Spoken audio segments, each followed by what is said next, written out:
لله رب العالمين الصلاة والسلام على أفضل المخلوقين وعلى عباد الله الصالحين أما بعد بسم الله الرحمن الرحيم كنتم خير أمة أخرجت للناس تأمرون بالمعروف وتنهون عن المنكر فأولئك هم المفلحون ബഹുമാനപ്പെട്ട ഉസ്താദുമാരെ, രക്ഷിതാക്കളെ, മറ്റു കൂട്ടുകാരെ, റിസാല സ്റ്റഡി സർക്കിൾ സംഘടിപ്പിക്കുന്ന 15ാം എഡിഷൻ പ്രവാസി സാഹിത്യോത്സവിൻ്റെ ഈ മഹത്തായ വേളയിൽ സാമൂഹ്യ തിന്മകൾ വിദ്യാർത്ഥി പ്രതിരോധം എങ്ങനെ സാധ്യമാക്കാം എന്ന കാലികമായ വിഷയാധിഷ്ഠിതമായി ഏതാനും ചില കാര്യങ്ങൾ നിങ്ങളുമായി പങ്കുവെക്കാനാണ് ഞാൻ ആഗ്രഹിക്കുന്നത്. സർവശക്തനായ അള്ളാഹു അനുഗ്രഹിക്കുമാറാവട്ടെ. ഒരു സമൂഹത്തിൻ്റെ ഏറ്റവും വലിയ സമ്പത്ത് മാനവിക ശേഷി അഥവാ ഹ്യൂമൻ റിസോഴ്സസ് ആണ്. സമൂഹത്തിൽ നാളെയുടെ വാഗ്ദാനങ്ങളായ വിദ്യാർത്ഥികൾക്ക് ഏറെ പ്രാധാന്യമുണ്ട്.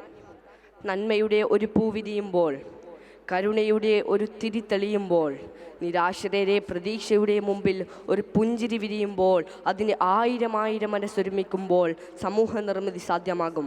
അതാണ് വിദ്യാർത്ഥികളുടെ ചുമതല. കേവലം പുസ്തകത്താളുകളിൽ തളച്ചിടാതെ സാഹോദര്യത്തിൻ്റെയും സൗഹൃദത്തിൻ്റെയും കാരുണ്യത്തിൻ്റെയും മൂല്യബോധത്തിൻ്റെയും വലിയ ജീവിത പാഠം തിരിച്ചറിയാനാവണം. അപ്പോഴാണ് സാമൂഹ്യ പ്രതിബദ്ധത വിദ്യാർത്ഥികളിൽ ഉണ്ടാകുന്നത്.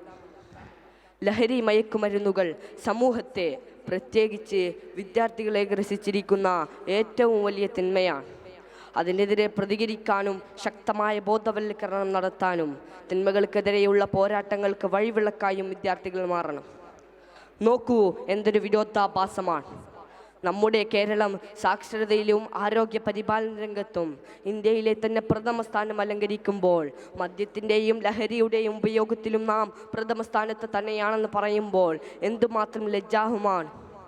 3 പതിറ്റാണ്ട് മുമ്പ് ഡ്രഗ് എന്നാൽ ജീവൻ രക്ഷാ ഉപാധികളായിരുന്നുവെങ്കിൽ ഇന്ന് അത് ഇളം തലമുറയെ വിടരുന്നതിന് മുമ്പേ നിർമ്മാർജ്ജനം ചെയ്യുന്ന ഒരു വലിയ മാരക വിഷവസ്തുവായി മാറിയിരിക്കുന്നു. ഇന്ന് ലഹരിയുടെ ഉപയോഗത്തിൽ വിദ്യാർത്ഥികൾ ഏറെ മുന്നിലാണ്. ഇവിടെയാണ് റിസാല സ്റ്റഡി സർക്കിൾ, ലെറ്റസ് സ്മൈൽ പോലെയുള്ള കൂട്ടായ്മ ശ്രദ്ധേയമാക്കുന്നത്. വിദ്യാർത്ഥികൾക്ക് ധാർമ്മികതയിലൂന്നിയ പഠനവും ജീവിതാന്തരീക്ഷവും അത്തരം കൂട്ടുകെട്ടുകളും സൃഷ്ടിക്കുക വഴി നല്ലൊരു പ്രതിരോധം തീർക്കാനാകും. ഇന്ന് തെറ്റുകൾ ചെയ്യാൻ സാഹചര്യങ്ങൾ ഏറെയാണ്. ആരുടെയും സഹായം വേണ്ട, സ്വന്തം കയ്യിലെ ഡിവൈസ് മാത്രം മതി. അത് ഹൈഡ് ചെയ്തു വെക്കാനും എന്തെളുപ്പമാണ്. പിന്നെ എന്താണ് വഴി? എങ്ങനെ പ്രതിരോധിക്കാം? ഞാൻ അതിന് സ്വന്തം മനസ്സ് തന്നെ തീരുമാനിക്കണം. അതിന് പര്യാപ്തമായ ചിന്തയും സാഹചര്യവും വേണം. ചന്ദനം ചാരിയാൽ ചന്ദനം മണക്കും, ചാണകം ചാരിയാൽ ചാണകം മണക്കും എന്ന ആപ്തവാക്യം ഇവിടെ പ്രസക്തമാണ്. അതാണ് വിശുദ്ധ ഖുർആൻ നമ്മെ പഠിപ്പിക്കുന്നത്. കുന്തുന ഖൈറ ഉമ്മത്തിൻ ഉഖ്രിജത് ലിന്നാസ് തഅ്മുറൂന ബിൽ മഅറൂഫി വതൻഹൗന അനിൽ മുൻകർ ഫഉലൈക ഹുമുൽ മുഫ്ലിഹൂൻ. നിങ്ങളിൽ നന്മ കൊണ്ട് കൽപ്പിക്കുന്ന, തിന്മയെ വിരോധിക്കുന്ന ഒരു സമൂഹം, ഒരു സംഘം ഉണ്ടാവട്ടെ. അവരാണ് വിജയികൾ. വിജയിക്കാനുള്ള മാർഗം അത്തരം സംഘം തന്നെയാണെന്ന് ഖുർആൻ സാക്ഷ്യപ്പെടുത്തുന്നു. മാതാവിനെ, പിതാവിനെ, ഗുരുനാഥന്മാരെ, സമൂഹത്തെ, വേദനിക്കുന്നവൻ്റെ വേദനയെ, വിശക്കുന്നവൻ്റെ വിശപ്പിനെ കാണാനാവുന്നവനാവണം വിദ്യാർത്ഥി.